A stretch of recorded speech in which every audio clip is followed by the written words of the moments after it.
Hey everyone, let's have a real talk about something that's probably on a lot of your minds. Dating. And specifically, where we get our advice from. Now I know for many of us who grew up in the church, our first instinct when we need guidance is to go to our pastor. And that makes sense, right? They're our spiritual leaders. They offer wisdom, and we trust them. But I want to propose something a little controversial today.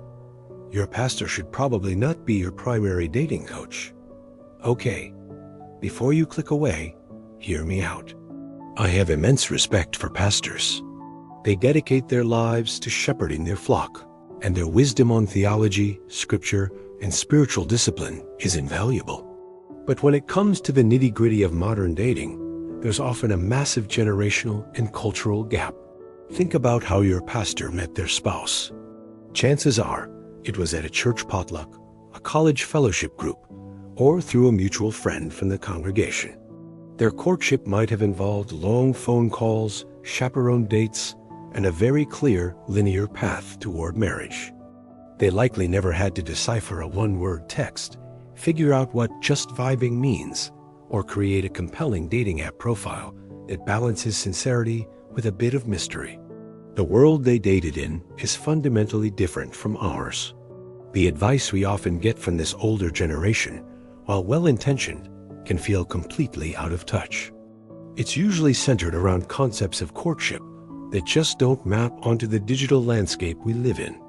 You might hear things like, just trust God and the right person will show up at church, or strict rules about not spending any time alone before you're practically engaged. While the spiritual principles behind this advice are solid, like trusting God and honoring each other, the practical application can be frustrating. Telling someone to just wait for a person to appear at church when the gender ratio is skewed and everyone already feels like family isn't super helpful. It can lead to a lot of guilt and confusion. You start wondering, am I not faithful enough? Am I doing something wrong because I'm on Hinge? Why isn't this working the way it worked for them? This is where the problem lies. When we apply outdated methods to a modern context, we set ourselves up for failure and a whole lot of unnecessary anxiety. The reality is, meeting people today often involves algorithms, swiping, and crafting the perfect opening line. It involves navigating ghosting, situationships, and the paradox of having endless choices which can lead to paralysis. These are not experiences that most pastors in their 50s or 60s have ever had to deal with personally. They can give you amazing biblical counsel on what a godly marriage looks like, what qualities to seek in a partner like kindness, integrity, and a shared faith, and how to honor God in your relationships. That is their zone of genius, and we should absolutely seek their counsel on those big picture things. But asking them for tactical advice on how to navigate a dating app is like asking a master carpenter for tips on how to code a website.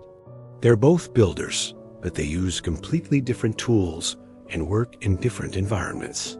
So, if not our pastors, then who should we turn to? This is the crucial part.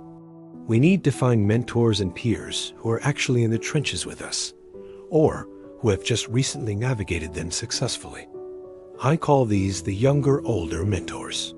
These are people maybe 5 to 10 years ahead of you. They're likely in their late 20s or 30s, happily married, but they still remember what it was like to be on the apps.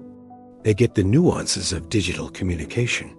They understand the unique pressures and anxieties of our generation's dating culture because they literally just lived it. These are the people you can ask practical questions.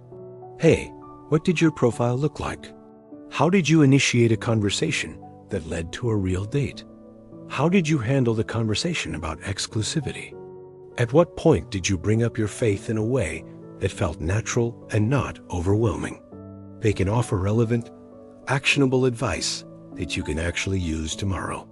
They bridge the gap between timeless biblical principles and the timely reality of modern dating.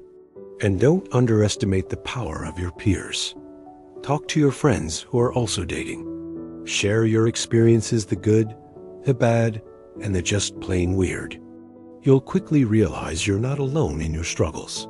You can learn from each other's mistakes and successes. Creating a community around this shared experience is incredibly powerful. It normalizes the process and provides a support system that truly understands what you're going through. It's about building a personal board of advisors for your love life. Your pastor can be the chairman of the board, guiding the overall mission with spiritual wisdom and biblical truth. But you also need a VP of operations, that younger, older mentor who knows the current market. And you need a team of colleagues, your peers, to brainstorm with and get boots on the ground feedback from. This isn't about disrespecting our elders or dismissing their wisdom. It's about being smart and strategic. It's about recognizing that different problems require different types of expertise. You wouldn't ask your grandma for tech support on your new smartphone, right? You'd probably ask a younger cousin or a friend who has the same phone. The same logic applies here. Let's reframe how we seek help. Go to your pastor for the why we should seek a godly marriage, why character matters more than chemistry. But go to your near peers and mentors for the how to build a great profile, how to move from texting to a real-life date, and how to navigate this complex modern world with grace and wisdom. By combining the timeless spiritual principles from our pastors with timely, practical strategies from those who have just walked the path, we can date more effectively, more confidently, and with a lot less confusion. We can honor God in our dating lives without feeling like we're following a rule book from a different century. So let's be discerning. Let's build a wide circle of advisors, and let's navigate this journey together. What are your thoughts on this? Have you ever gotten dating advice that felt a little out of date? Let me know in the comments below. I'd love to hear your stories and what's worked for you. Thanks for watching, and I'll see you in the next one.